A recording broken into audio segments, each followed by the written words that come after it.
കേരളത്തിന്റെ പരിച്ഛേദം കോഴിക്കോടുണ്ട്, സിത്താരയിലുണ്ട്. മലയാളത്തിന്റെ മൊത്തം ആദരവ് MTക്ക് വേണ്ടി അവിടെ എത്തുന്നവർ അർപ്പിക്കുന്നുമുണ്ട്. ഇപ്പോൾ ആരൊക്കെയുണ്ട് അവിടെ? ഓരോരുത്തരായി എത്തിക്കൊണ്ടിരിക്കുകയാണ്. ഇപ്പോൾ ആദ്യം എനിക്ക് പറയാനുള്ളത് കോഴിക്കോട് ബിഷപ്പ് വർഗീസ് ചക്കാലക്കൽ, അദ്ദേഹം നമുക്കിപ്പോൾ ഉണ്ട്. ഇന്നലെ ക്രിസ്മസ് ദിനത്തിലാണ് MT വിട പറയുന്നത്. അതെ, ഒരു ജ്ഞാനി കൂടി നക്ഷത്രമാകുന്നു. അതെ, ശരിക്കും പറഞ്ഞാൽ അദ്ദേഹം ഒരു നക്ഷത്രമായിരുന്നു. നക്ഷത്രം വഴികാട്ടിയാണെന്ന് പറയുന്നത്.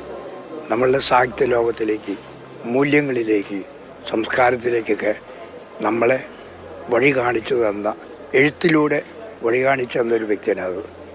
അപ്പോൾ യഥാർത്ഥത്തിൽ കാലത്തെ അനശ്വരനാക്കിയ ഒരു കലാകാരനാണ് നമ്മുടെ പ്രിയപ്പെട്ട MT വാസുദേവൻ നായർ. കാലം എന്ന് പറയുമ്പോൾ ചരിത്രത്തെ അനശ്വരനാക്കിയത്, മലയാളത്തെ ചുറ്റുപാടിലേക്ക് വ്യാപിപ്പിച്ച, ലോകം മുഴുവനും വ്യാപിപ്പിച്ച വ്യക്തിത്വമാണ് ഈ MT വാസുദേവൻ നായർ. അദ്ദേഹത്തിൻ്റെ കൃതികളിലൂടെ പോയിട്ടുണ്ടോ? ഞാൻ പോയിട്ടുണ്ട്. കാലവും അതുപോലെ മറ്റെല്ലാ മിക്ക നോവലും ഞാൻ വാസ്തവത്തിൽ എൻ്റെ മലയാളം അദ്ദേഹത്തുമായിട്ട് ബന്ധപ്പെട്ടതാണ്.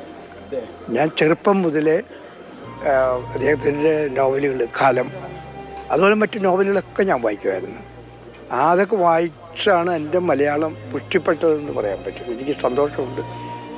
അത് അദ്ദേഹം എന്നെ അങ്ങനെ സഹായിച്ചതിൽ എനിക്ക് സന്തോഷമുണ്ട്.